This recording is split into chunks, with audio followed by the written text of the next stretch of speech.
Hello everybody and welcome to another guide and tutorial for the golden shot. Difficulty level is medium and we will be playing Juniper Point hole number 2. This is a part 3 where we have been playing many times before, and we're obviously gonna try to utilize that information and the experience that we do have, and getting ourselves some kingmakers and also some nice little club cards. Before we take a closer look at all the content, make sure to hit the thumbs up button. Also subscribe to the channel and turn on the notifications. For those of you that are looking to improve your game even more, scan the QR code here on the screen or go directly to patreon.com/golfclashtommy via the link that is in the description down below. Alright, hole number 2, Juniper Point. We're playing with the golden long iron every single time. Max plus 10 as per the note above, and then you have the VPR table on the right hand side. Here the hole-in-one chest is called the Onyx chest, and if you do get that one, you do get as much as 8 kingmakers, and you can see that it slowly goes down to 1 kingmaker with the Ace chest, which is the most outer ring. Press the question mark on the top right to get to the frequently asked questions for the golden shot. If you experience an error or have more questions about, I would say, anything in the game, then you send in a ticket to the Golf Clash support. Landing position is going to be not the one we have on Yaml Dunes, so that's a little bit sloppy. We're going to use this one here, which is the old classic one we have been using on the Juniper Point all the time. Now, I always say to set the aim point before spin or after spin. Here it doesn't matter. We're using 2 references here, which is the blue ring by bunker to the left. That's a clear one. And then we have from the top of +1 yard mark. And as we are using those 2 references, we don't need the ball guideline as an extra reference. So therefore, it doesn't matter if you start by adding the spins or that you start by adding setting the aim point and do spins after, for an example. So blue ring by the sand, top of +1. Now let's have a look at the videos, where we do have some videos for you, and then we will summarize after that with the text guide. Alright, so shot number 1, we are going to have a wind that's coming left to right with, I would say, more or less a direct crosswind, maybe a slight tailwind if we can, be picky. So we're setting ourselves some backspin and also some left spin using 3 backspin, and then you can see that I'm using 1 left spin. 4.2 miles per hour is 2.5 rings. You can see there that we are just pulling over the bullseye. We are always pulling over the bullseye. That's never going to change, at least not in the golden shot. Center the ball, hit perfect. Then it's bouncing on the fairway down towards the pin, but we're having a little bit too much left spin, a little bit too much backspin, and that's something we're obviously going to have to have in mind when we're moving on to the next shot. The fire chest it is though, and we're getting some kingmakers and also some club cards. You can see here as well that I don't think in all the chests though, like if we have a look, we can get some random cards, like 1% to get an epic in the lowest one, where we do have here, we have some epic cards always going to be in the chest if we do get a hole-in-one, for an example.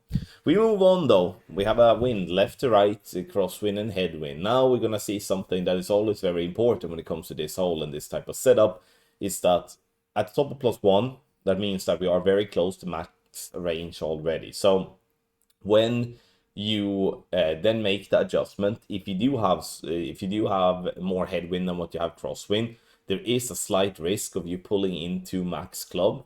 However though, you shall never use any overpower to compensate for that. You shall always just go with the spins listed, because it's all catered towards that. You can see here that even though I did pull into overpower, I did not use any overpower and still burn the edge for the hole-in-one. Getting in the Asian chest, which is the last one that I do have left here to get, and we are moving on to the next shot. 3.4 miles per hour, left to right, crosswind and tailwind. I will argue that there are more tailwind than what it is crosswind here. So I'm favoring like a heavy 3.8 backspin or like a 3.9 backspin with a little bit of left spin. So really treating it as an in-between angle. Adjust for 3.4 miles per hour is 2 rings. We are pulling from the outside yellow to the other side of the yellow to get the 2 rings. Center the ball, hit perfect, and we are then bouncing on the fairway down towards the pin, and in this instance we're dropping this one. I would call that one more or less dead nuts for the eagle. No, hold on. Fire shit it is. Can we get ourselves on Onyx chest one time? I should be having a recording for that as well. That's gonna come after this one, hopefully. We're getting some tsunami cards and some Kingmaker's Theory in the end. Now, right to left, not left to right, right to left. Crosswind and tailwind. I would say that it's more crosswind than what it is tailwind. At least that's how I judge it. And we are therefore doing some sort of like an in-between type of spin situation here. I would, however, argue that we could have gone with a little bit more backspin, even though this is a hole-in-one. Getting a little bit more backspin here would definitely be better, in my opinion. 4.6 miles per hour is 2.8 rings. We're pulling over the bullseye.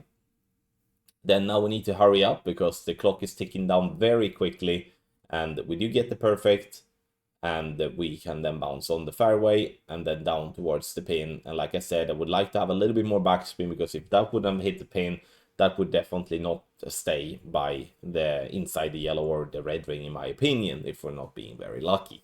Onyx chest we get, and then we're going to have a look at the content in that, and then we go to the text guide. Text guide can, as always, be found in various social medias. I would say more or less all social medias that is publicly for Golf Clash. You can also find this text guide together with the content for the Golden Shot Hard that you can find on our website, golfclashtommy.com, on the Golden Shot page. All of the content there on the website is free. We start with the landing position. Blue ring by bunker to the left from the top of +1 yard mark. And here it doesn't matter if you add the spin before or after, you set your aim. Looking to improve your game, scan the code for the best tournament and tour play guides on the market. Yes, Ultimate Tournament text guides, which helps thousands of players each and every tournament there is in Golf Clash, combined with the exclusive tour shootout guides for Tour 7 up to Tour 13. Sign up, get yourself a guide pack, and see for yourself how much that will increase the enjoyment for you, and also make you become a better player.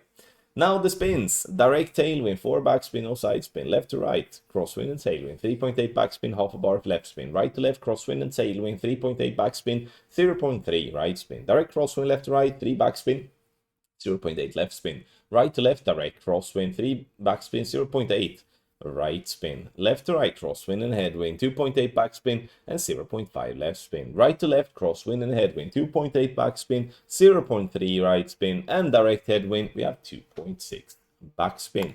Thank you so much everybody for watching another video here on the channel. If you enjoyed the content, make sure to always smash the thumbs up and subscribe to support. Thank you once again for watching. I wish you the best of luck in your Golf Clash game.